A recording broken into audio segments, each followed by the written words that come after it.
حضرت ذوالنون مصری رحمۃ اللہ علیہ ایک دفعہ دریا میں شکار کر رہے تھے اور ساتھ آپ کی چھوٹی بیٹی بھی تھی۔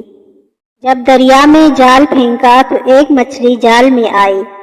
بچی نے اس مچھلی کو پکڑنے کا ارادہ کیا تو دیکھا کہ وہ مچھلی اپنے دونوں ہونٹ ہلا رہی ہے۔ بچی نے اسے دریا میں پھینک دیا۔ حضرت ذوالنون مصری رحمۃ اللہ علیہ نے اپنی بیٹی سے فرمایا کہ بیٹی تو نے تو ہماری محنت ضائع کر دیا۔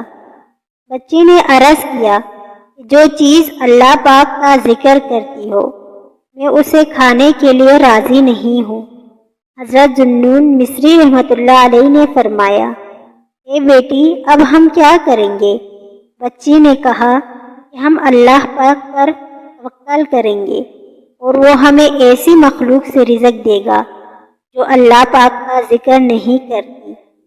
اللہ پر توکل۔ چنانچہ آپ نے شکار چھوڑ دیا اور دونوں باپ بیٹی شام تک اللہ پر توکل کر کے ٹھہرے رہے۔ شام تک ان کے پاس کوئی چیز نہ آئی۔ جب عشاء کا وقت ہوا تو ان دونوں پر اللہ تعالیٰ نے آسمان سے دسترخوان اتارا۔ اس میں طرح طرح کے کھانے تھے اور یہ 12 سال تک ہر رات کو نازل ہوتا رہا۔ حضرت ذوالنون مصری رحمۃ اللہ علیہ نے گمان کیا یہ دسترخوان میری عبادت، نماز، روزہ اور فرمانبرداری کی وجہ سے نازل ہوتا ہے۔ جب آپ کی بیٹی فوت ہو گئی وہ دسترخوان نازل ہونا بند ہو گیا۔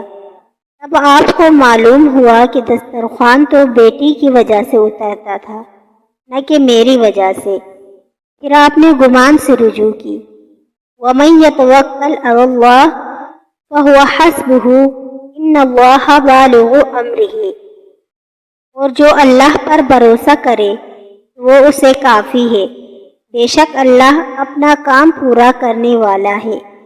اللہ پاک ہمیں بھی توکل کرنے کی توفیق عطا فرمائے، آمین ثم آمین۔ ناظرین، آخر میں آپ سب سے گزارش ہے پلیز اس چینل کو سبسکرائب کریں اور ویڈیو کو لائک کر کے مجھے سپورٹ کیجیے، شکریہ۔ اللہ تعالیٰ آپ لوگوں کو دونوں جہانوں میں خوش رکھے۔